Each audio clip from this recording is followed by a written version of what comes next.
Does it mean? Maybe nothing. But for some real insight, let's bring in Jordan Lieberman from Washington. He's the publisher of Politics magazine. Jordan Lieberman, thanks again for being with us.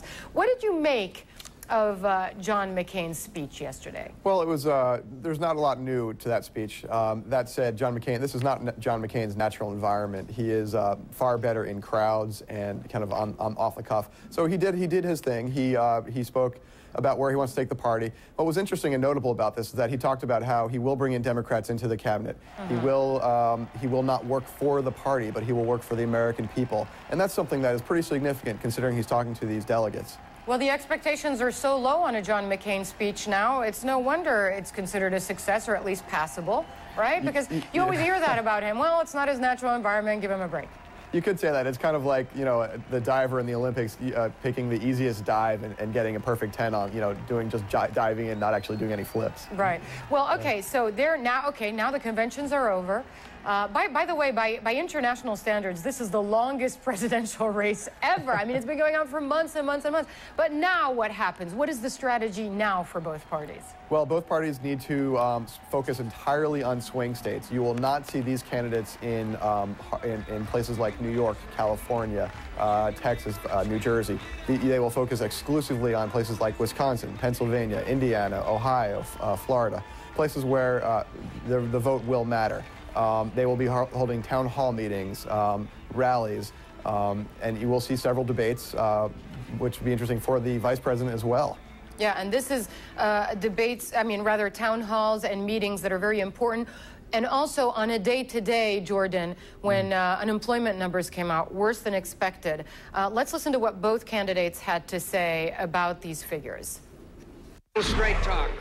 A little straight talk. These are tough times. Today, the jobs report is another reminder. These are tough times. They're tough times in Wisconsin. They're tough times in Ohio. They're tough times all over America. You're worried about keeping your jobs and finding a new one, struggling to put food on the table and stay in your home. All you ever asked of government is to stand on your side, not in your way, and that's what I intend to do. Stand on your side and fight for your future. 605,000 jobs have been lost. The unemployment rate just jumped up to 6.1%. It's the highest that it's been in 5 years. We've had 8 consecutive months of job loss. And so part of what I want to talk about is how do we create more shot glass operations all across America? How do we create jobs in America at a time when it seems like plants are closing all across the country? Now, who do these figures benefit at this stage? Is it the Democrats because it's been a Republican-controlled White House for 8 years, or is it the Republicans because it's been a Democratic-controlled Congress for a couple of years? Well, the theory is that the president being, you know, this will benefit Barack Obama more than John McCain. It's difficult for John McCain to, you know, to position himself in this with his economic argument. What's interesting is that they're framing this very differently. John McCain is talking about being tough and standing for you. The word tough is very important for Republicans to use. Post 9/11, that is the word for Republicans.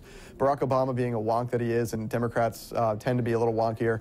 Talking about job loss and job creation and manufacturing, keeping jobs in America. This is, you know, this is typical. You will see this for the next, you know, 6 or 7 weeks. Right. So one is clear, using the same word, hammering it over and over again, and the other one perhaps intellectualizing it a bit more. Perhaps, yeah. I mean, not to say that Republicans are anti-intellectual. No, but what works best? But this is these words resonate with the crowds they are talking to. These are very different groups of people they're reaching out to right now.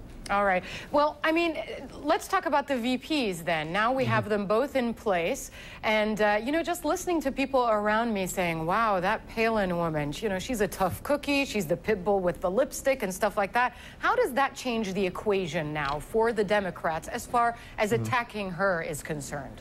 Well, it's not only is she a pit bull, she makes the McCain candidacy real. There was a lot of talk about John McCain being out of touch. He's 72. He's been in the Senate for so long. You know, and he is a war hero, but there's not a lot else there. But now he's a real person with a family, and you can relate to her and him. She's got problems with her family just like he does, and you know, he brings some color and depth to this ticket that Barack Obama will have to adjust to. All right, interesting. Jordan Lieberman of Politics Magazine, thanks very much for joining us today. CNN is the only place to be for complete coverage of the race for the White House. For all of us watching you all over the world, join us for the campaign trail, a wrap of the week in U.S. politics, now at a new time, Fridays at 17:30 GMT. And I'm filling in for John this week again.